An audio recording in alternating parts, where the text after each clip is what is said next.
All right. So first of all, thanks to Side Effects for inviting me to speak. I'm very honored to be part of such an exquisite group today presenting.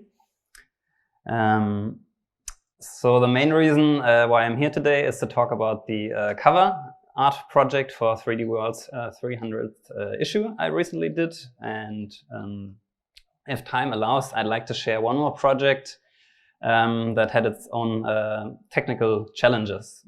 So the first is maybe a bit more beginner friendly, and the second one is a bit more interesting, I think.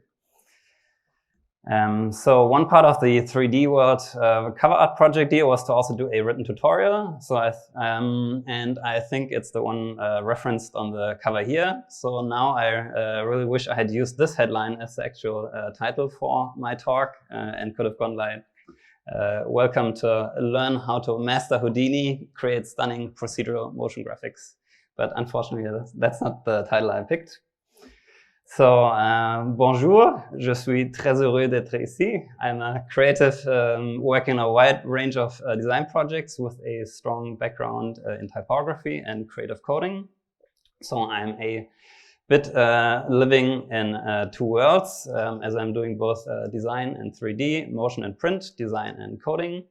So Paradox is my label here that I use for the commercial work. And this is kind of the range of motion projects I'm usually working on. And you might notice that there's often a graphic design aspect or component to the work. And I especially love doing these kind of fast-paced project cutdowns you can also see in the lower left and upper middle here. So the last thing you might have seen from me is that 7-part series on doing a rolling objects solver in Houdini for the wonderful guys from Techno. And I actually did a part 8 where I extended the setup to rolling cubes, but that one is not out. So let's see when that or if that ever comes out. So I share a studio space in Mainz near Frankfurt with a couple of very talented guys right in Mainz in the middle of Germany. And everybody has their own clients and studios, but we also very much like to take on bigger projects together. So this is a short reel of my more recent 3D work. So I'll quickly run it.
All right, thank you very much. So it's been a packed day.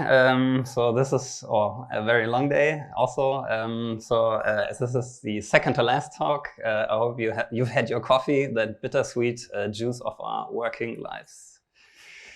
So this is the first project I'm presenting, the 3D World magazine issue 300. I'll first take you through the design process as I think it's also interesting, and then show a couple of techniques employed in the production process. So I do have to thank Simon on the left here, who passed on the project, who's also a member of our studio space, and also have to thank a certain individual who wants to stay low profile, who was the middleman between me and the magazine, but also played a big part in how this project turned out. So after I agreed to do the project, this is the brief I got. The time frame was pretty limited, around 4 weeks, which sounds like a lot, but you know how things go. It can end up being very little. 3D World wanted to celebrate their issue number 300 with a special cover that celebrated artists and nice visual things. And that was supposed to be bright and celebratory. So in addition to those keywords, the scene file was supposed to be shareable, and the cover should also be suited for a tutorial. So this is what they actually had on the cover before, just to get a feel for like what they usually have on the cover. At 13 issues a year, 300 issues equal to almost 25 years, which is quite the achievement, to be honest. So that's 25 years in CGI or off CGI. So that was one of the first ideas I kind of played around with. One question was whether the artwork should be showing a big 300 or not. And we decided that the term bright should translate to the look and feel of the artwork, and the term celebratory to the content of the design. So to get started, we did a quick board researching what celebration could look like, and looked at how special occasions like milestones or achievements could be celebrated with trophies, medals, or cups. I really liked the theme of champagne, as it could lead to some nice fluid sims, and thought about doing something with a splashy champagne bottle at first. These are a couple of moods more centered around a gold materiality and the different stages or states gold can have. I always like a sort of experimental style, as it engages the viewer's imagination. So one question was how literal the topic needed to be translated. These colorful and abstract artworks are super cool and could very well translate to the bright and playful aspects of the magazine's brand. Here we gathered a couple of references regarding the depiction of the typography. While I do like that very clean and minimal style, we felt that in the end it would have looked a bit too sterile or maybe artsy for the magazine, which tends to be quite hands-on and very practical. We felt that this playful direction could definitely work well, translating to creativity and joy. Maybe a little better even than the very cool art-directed style, which I also would have loved to do. One last thing that came to mind for visual direction were the terms modular and structured. In the end, I borrowed a few bits and pieces here and there, but overall, we felt that the concept was, again, a bit too high art for the magazine. So one artwork I truly love is this one here by Mark Fencher from his Redshift in Houdini tutorial series, which you really should check out on his YouTube channel, because it captures a number of different materials that could translate very well to terms like creativity and the history of CGI. So I kind of knew that I wanted to do a still life. So we do have these sculptures in mind at the ends of the bridge spanning the Rhine River, which I find quite fascinating. Because I was curious if it would lead to anything. I asked ChatGPT what they were, and it acted like it knew what it was saying, but basically just said that those were military still lifes, which I guess you can tell yourselves. But I really liked that it said that they were designed to showcase the wealth and power of the patron or owner, which was perfect theme. So I asked what it would do for the cover on such a special occasion. And yeah, collage of past cover designs, futuristic cityscape, tribute to the art of 3D printing, homage to classic video games, I don't know, not to the natural world. So yeah, I wasn't too much impressed by that. I really admired ChatGPT's self-confidence though, when it told me that it could create a cover design that truly stands out and captures readers' attention. So now I was really curious what that would have looked like. So I asked, what are some of the most memorable and iconic magazine covers?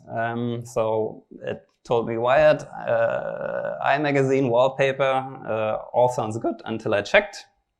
And so that first Wired magazine that it mentioned, which should have a tattooed woman overlaid with a neon pink Wired logo, looks actually quite different. And also the Wallpaper magazine with the minimalist image of a single white rose set against the black background. I don't know. Yeah. So those actually look very different from what ChatGPT told me. So yeah, thank you very much. So brace yourself for ChatGPT's 5 mind-blowing tips to create a memorable magazine cover. A thread. Be unique, be bold, be relevant, be engaging, and be timeless. Wow. Okay. All right. So anyways, at this point, I knew I wanted to do a still life. The question was, though, whether it should be based around the theme of the last 25 years in CGI, which could have been very much fun, or more abstract, which turned out to have a number of upsides. So we went with the theme of an abstract or experimental still life. That way, bright could translate to the look and feel. Celebratory could translate to the materials, creativity, and the content of the artwork. It could be shareable since we didn't have or didn't need any additional assets we couldn't include. And it would also be appropriate for a tutorial. So something like this, references, and this is what I initially had in mind. The last question was whether to address the topic of AI that was all over the internet at the time. Should we look forward or celebrate what we have achieved so far?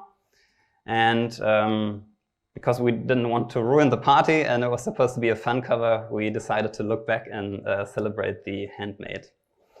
So these were some of the first tests trying to shape the numbers out of the liquid.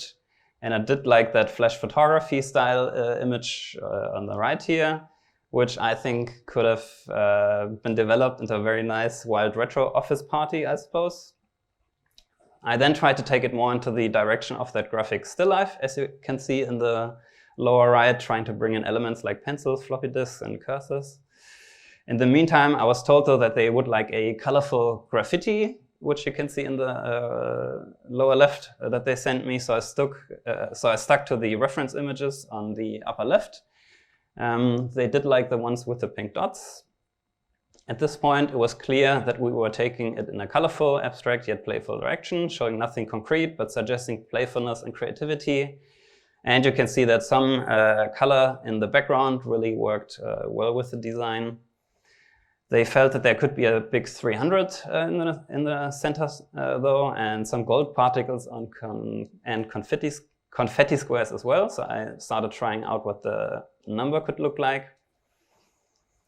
I played around some more with the type, trying out a balloon theme for the type, picking what previously worked well in the upper left. I tried combining that with a more solid 300, as you can see here. Also making that image more abundant and filling the whole cover, suggesting a packed issue. Since that golden 300 in the upper left looked a bit too much like a lottery ticket, though, I tried to break it down a bit and have the typography be made up of smaller bits. In the end, that stroke worked better, though, looking much more loose and creative. So after some last variations and limiting the goal to just the typography, we had a winner. So this is the actual cover that ended up being on front of the magazine. So now that we looked at the design process, let's show how it was made. So the secret is you just have to find the right prompt, right? So it's really not that hard. It should be a magazine cover, eye-catching, memorable, representative, 3D rendered, of course, done by myself, obviously, and don't forget trending on ArtStation and detailed masterpiece. Okay, jokes aside, here's the actual scene file. You'll notice that I loosely adapted the color system by Stephen Nipping from the Applied Houdini courses, so all the base geo is white and can be reused and referenced several times, and the purple nodes will be rendered and referenced by the white nodes. So let's start with type. It's this object there that's based on a stroke inside this object. So let's take a look. this is our base stroke. So we'll start with a sphere, scatter some points, jitter those points, add a p-scale attribute to the points. Then we'll add a scale vector attribute so we can scale the instances in just one axis. This is what the copied spheres look like with the additional scale attribute. And this is what they look like without. Next, we'll scale our geo a bit, group the front tips, which are yellow now, and back tips, blast them, scatter some more points on them, jitter them as well, and add another p-scale attribute and copy some smaller spheres on them. So now we have a base stroke, some smaller elements, and then merge in some additional stray elements by hand, as those will look really nice later on. Next, we'll displace our points a bit so our stroke looks a bit more organic. We'll convert the geo into VDB so we can make it nice and smooth, dilate it a bit, smooth it, dilate it some more, smooth it again, and convert it again. So you can basically do any combination of dilate, smooth, and erode until the shape looks nice to you. Lastly, we add some UVs, and that's our base stroke. That base stroke then gets deformed into our type here in the pink node. So that's what that looks like. So we start with a polygon curve. I'm quite old school like that, but the cool thing is it's really easy to edit later on, since you just have to edit your base points. So we'll resample that curve using subdivision. Then we split it 2 times, so we can tweak our numbers individually. We then add simply a path deform to our base stroke and path deform the stroke onto our curve. We do that for all our curves, and because they're separate, we can tweak their position and rotation individually. We then center the number using the match size sub, which is super handy, which I've grown to love. So it sits in the middle or in the origin and is easier to position from outside. Next, we add a switch, so we can switch between a constant color and a gradient, which I needed to do while I was kind of developing the design. That switch can be driven from outside, as you'll see in a moment. So we have our constant color and a version with a color gradient.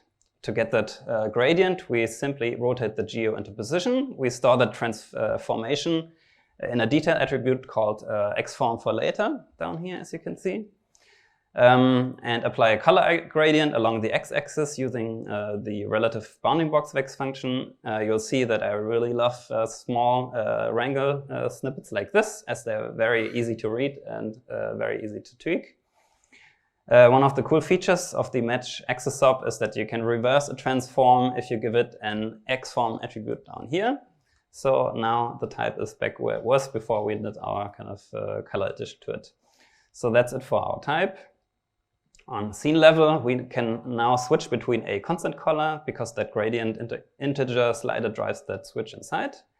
So if we set it to 1, we switch to the gradient, and we can also drive that gradient from outside, which is very useful while you tweak your scene.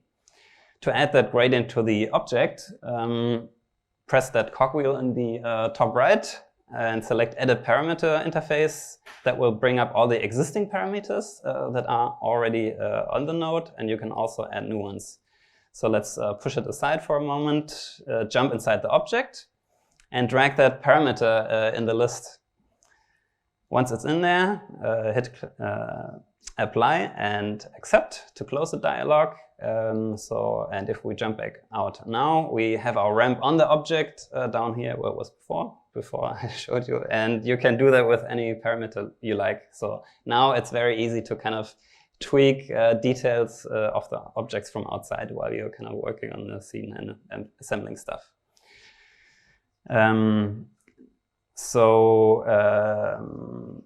Yeah. Next, we have some additional strokes in the front, which use the same base stroke. Here they are, with a ramp on the object, so I could tweak the colors.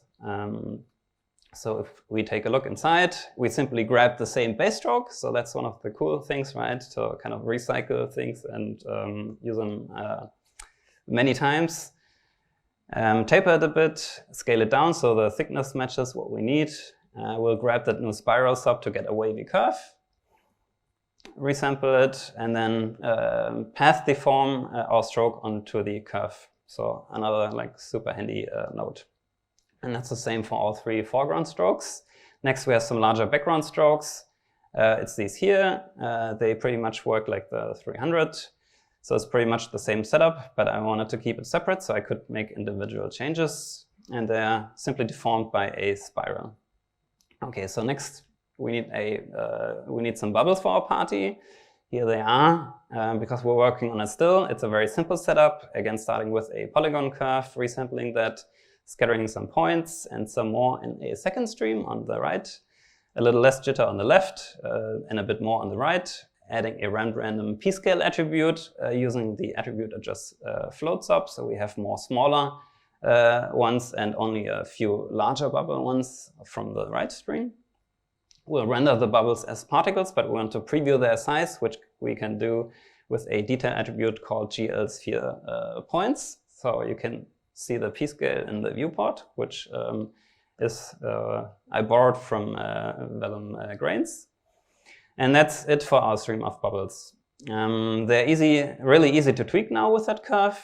So you can go in and get them exactly where you want. But no party without confetti, right? So we have some in the background and a couple of hero ones in the foreground. So the background ones are super simple particle sim. We'll use a circle as an emitter, scatter some points, and make sure we have a different seed per frame. To get a sort of cone-like velocity, we simply jitter the points and move them down a bit, and then get the difference between the point and its copy. So we get a vector with that direction. We'll angle the emitter bit, add a switch so the emission stops after 1 second, feed those points into a popnet, pretty standard, a bit of wind, add a collision detect so they land on the floor, and we have a nice confetti explosion. We'll add an orient attribute to get a random rotation, a p-scale attribute for size, and then copy our confetti pieces onto the particles. The pieces itself are just long strips with a slight bend, tiny extrusion, some bevels for some hopefully nice highlights, normals, and a pack sub to pack the geo. That's it. Lastly, we add a null so we can reference that single piece from outside later on. So in the render object for the background confetti, we simply grab the confetti and add a time shift. So it doesn't matter where we are in the timeline, we always get that frame that we picked and liked. Next, we generate a random attribute that we can use to vary the color, and we're done. For the foreground confetti pieces, we simply object merge that single piece from a few seconds ago, scale it to match the size of the particles, and place some hero pieces by hand exactly where we want. So that's it for the confetti pieces. Some additional elements I really like were those color blobs. Those were just a couple of VDB spheres, all of them placed by hand. Then there were all these scattered secondary elements in the foreground to add visual detail. As opposed to the 300, all of them were built in the origin and then transformed on scene level. So you can place them right where you want from the camera. One I really liked was the stack of pages in the lower left, where I wanted a kind of a feathering effect. To get that effect, I needed a variable bend on the individual pieces. So we grabbed this square here, rotate it into place, so we can apply the bend along the z-axis. You might notice that that purple line coming from the metadata node on the for each loop, where details like the current iteration and number of total iterations are stored, which you can see in the white box. You can create that meta import node using that button on your block begin node here. If we now add a spare input to our bend and drag that meta import node into the spare input 0 field, we can reference the current iteration with that detail function here, setting the input to -1. So we reference the spare input. If we divide the current iteration by the number of total iterations, we get a value that is 0 for the first iteration and 1 for the last iteration. We adjust that value with a ramp and multiply it by a parameter called angle. So now we can change that distribution of squares with a ramp and the total bend angle with that angle value here. So after the bend, we rotate the piece back into position with, again, the X-form attribute on the image size, and move it to its Y position using just the iteration number and a multiplier. So that's it for that nice stack of squares. The rest of it was super basic stuff. So there you go. The lighting was pretty basic as well. Some lights for the backdrop and a 3-point light setup for the scene. So that's it for that 3D world cover. Thanks again to all involved granting me that opportunity, and congrats to 3D Worlds for such a long history of educational content. So now that we covered a still project, let's look at a motion project. The next project I want to talk about is from a film for O'Neill by UK studio Baked, which is one of my favorite studios to work with. Super nice guys with a fantastic studio right next to the harbor in Devon. In one of the shots, Andy, the director and lead artist, needed the liquid Techno butter to be transformed into the fabric of the suit, and the effect should be initiated by a drop, as you just saw. And Andy promised bonus points if we could get this iconic O'Neill crest in the spreading wave. So that's Andy in the lower right. Apart from being avid gardeners, both Andy and Ref are some super talented 3D designers. So definitely go check out their work at Baked. So my thinking behind that particular problem was quite simple. Not use a ripple solver or a flip sim, but simply model a curve, use it as a cross-section and revolve it to build a surface. That way I should have full control and also get the bonus points for the signature crest. So we would start by animating that curve from left to right, basically pushing it from the center to the outer edge of the revolved surface. We then clip it on both sides, resample it so we have a constant point count along the cross-section. That way we can easily blend between the two different cross-sections, adding some variation to the radial wave. And we can blend, and we can drive that blend using any mask attribute we like, of course. So let's start with a polygon curve that has that nice crest in the middle, some tweaks. We resample that curve and treat the primitives as subdivision curves. We delete some points so we get a simpler wave without the crest. Tweak it into shape using an edit sub and resample that curve as well. We merge them, so now we have two curves. The first one with a crest, the second one without. Next, we set a class attribute on the two primitives. We add a mask fabric attribute on the static wave using those fantastic mask from geometry nodes. And a simple box. This will create a nice fall off that we can use later on to blend between the liquid and the fabric. We add another attribute called mask noise that we'll use later on to displace the surface. And another fall off called mask noise end, which we can also use for shading later on or to mask our effects. And all these masks will be traveling with the wave. For preview purposes, we'll color the curve using that mask fabric attribute. Next, we'll split the waves using a blend shape sub. We fade the crest in and out over time, as you can see here. So they're close to the center or at the outer edge of the surface. We don't have a crest, as that would lead to problems. We'll merge both curves again. You can see that now our first curve animates over time into the crest and back. And the second one is always in the default state. Next, we add a simple expression on the x-axis of the transform sub. So our two curves move from left to right through the surface. In addition to the translation, you can see the crest on the first curve blending in and out. Next, we'll add a curve view attribute that travels with a wave that in the end I don't think I used.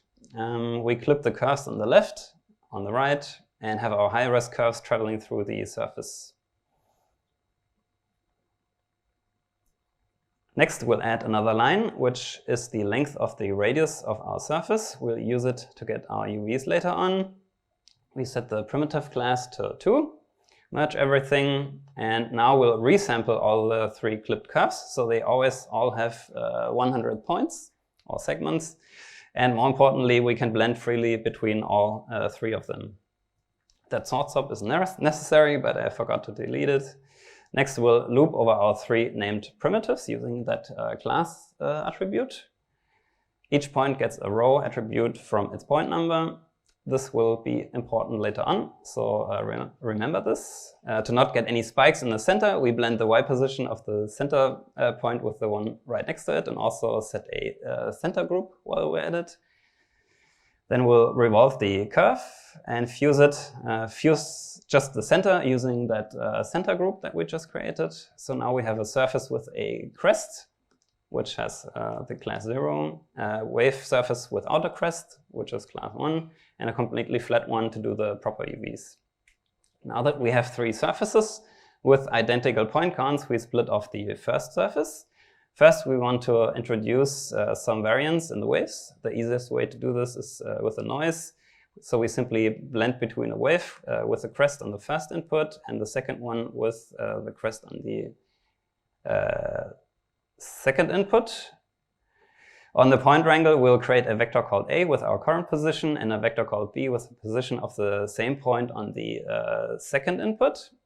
Then we'll sample a noise using our current position and change the frequency or size of that noise with a slider called frequency. We ramp that noise and give it a bit more contrast and can now blend between the 2 states by using that noise in a lerp function. That's a simple and handy one I use all the time.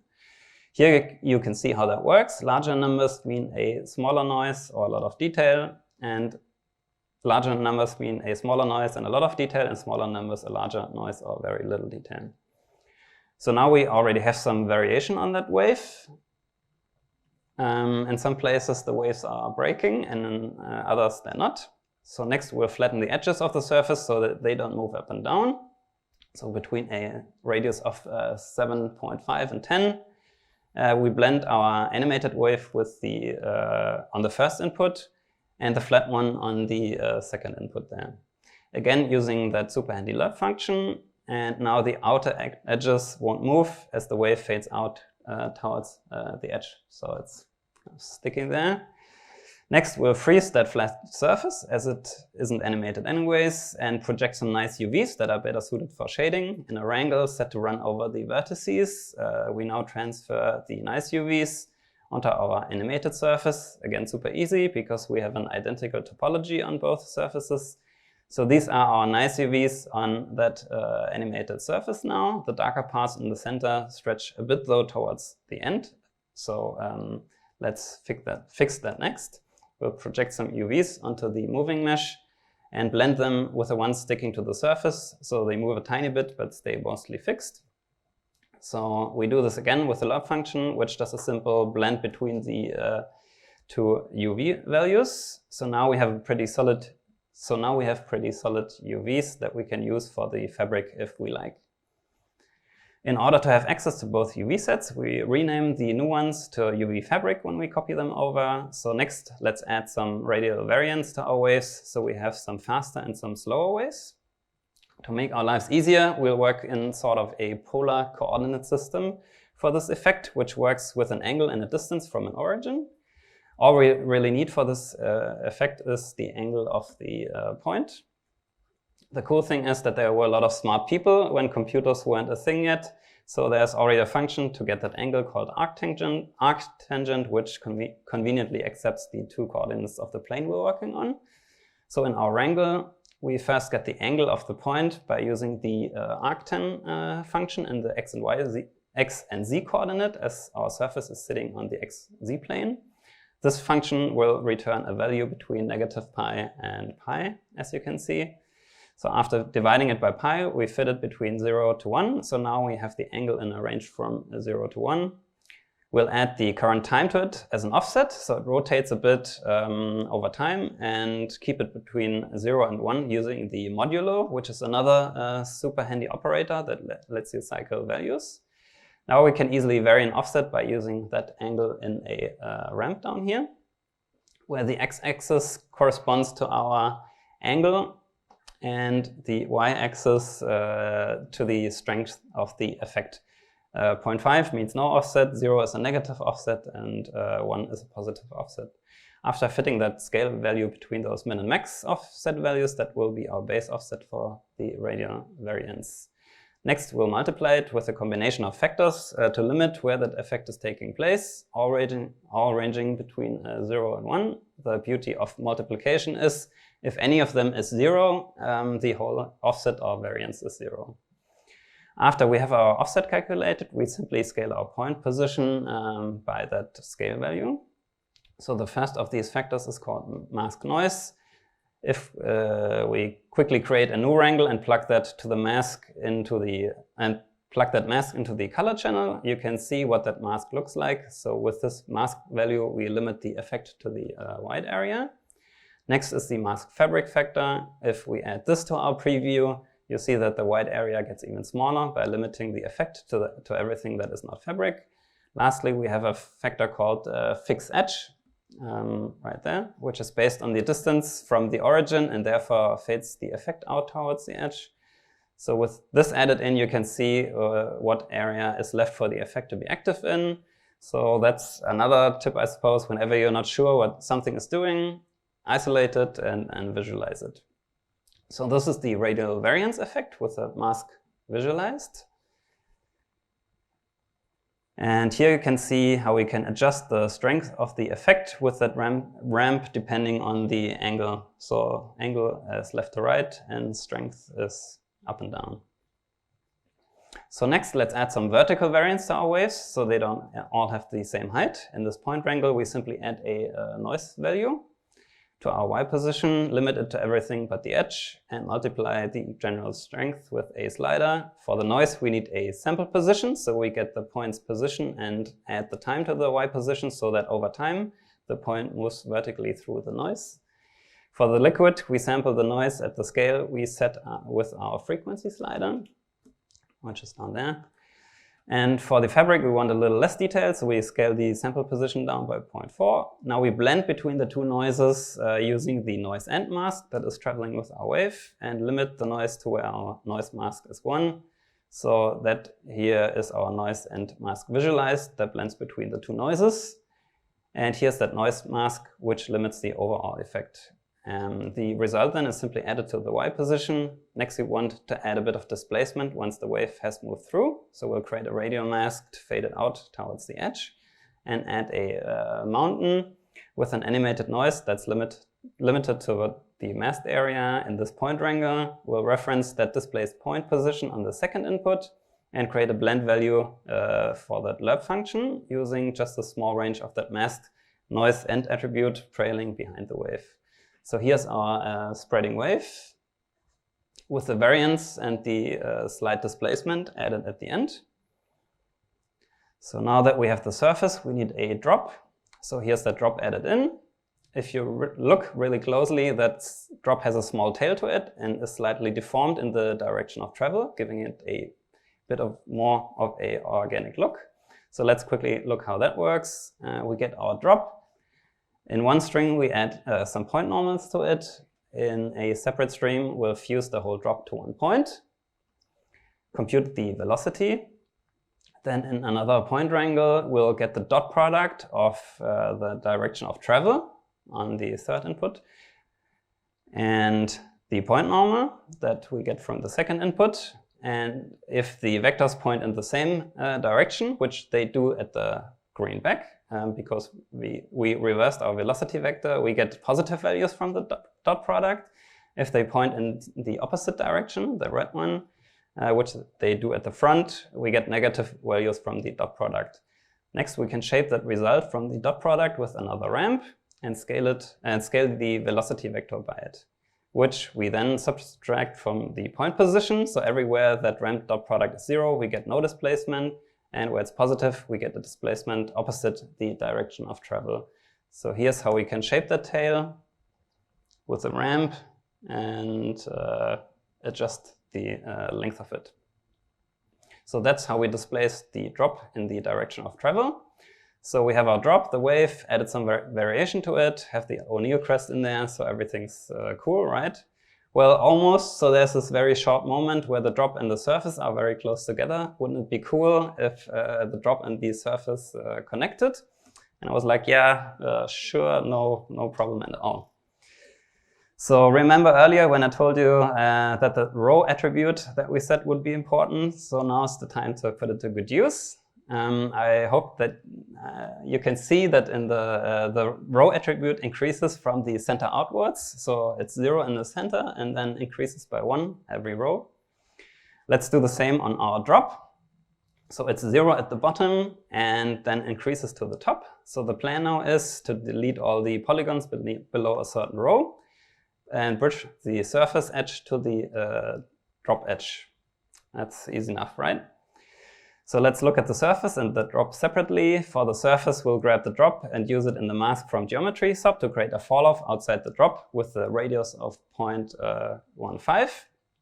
So if the surface is inside the drop, the mask is 1 and then falls off to 0 until it is 0.5 units away from the drop surface.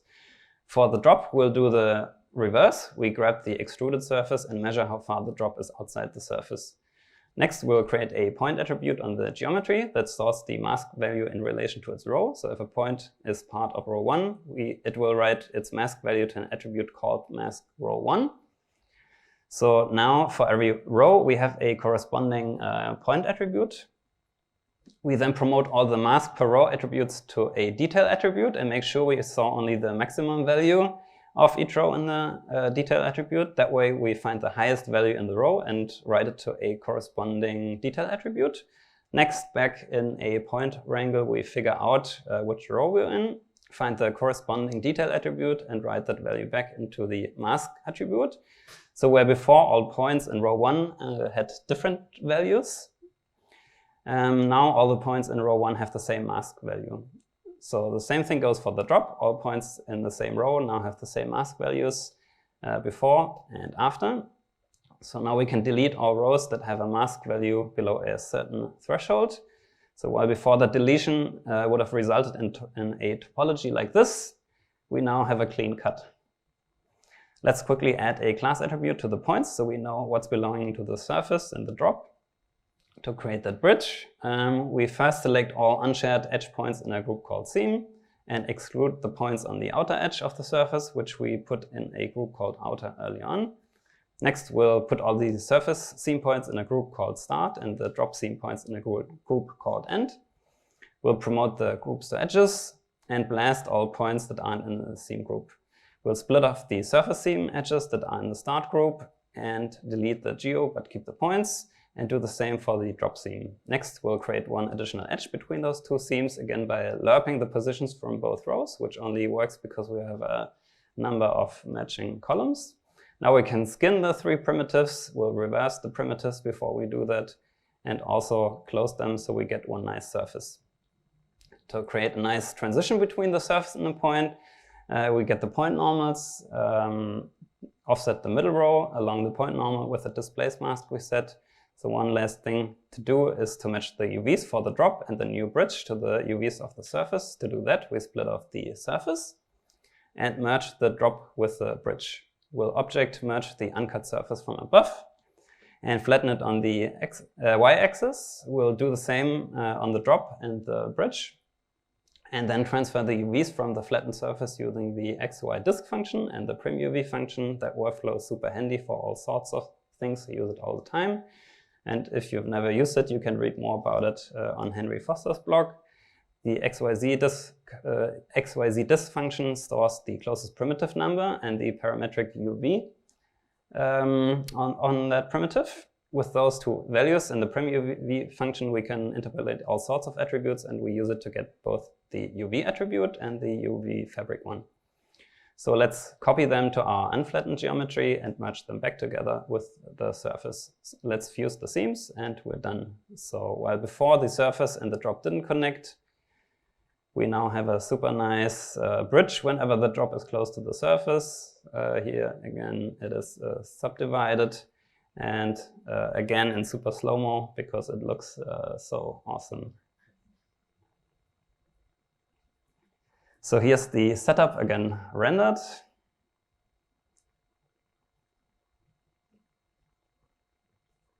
And here's the final spot by the awesome guys from Baked.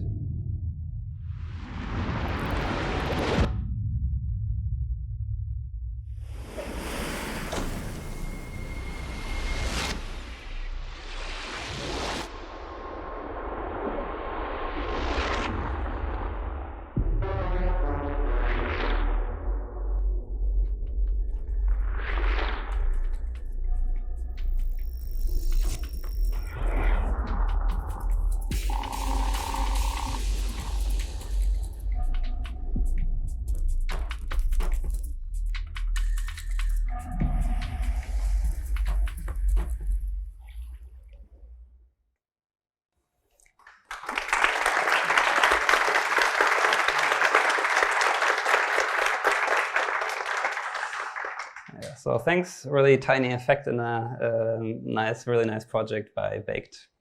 So these have been the two projects I wanted to share, both with very different challenges. I hope there was something in it for everybody.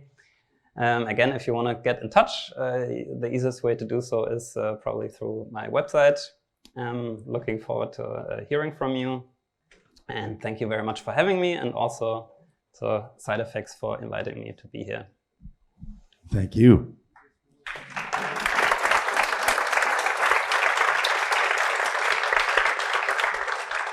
We have time for a couple of questions, if anyone has any. Yes. All the way at the back, of course.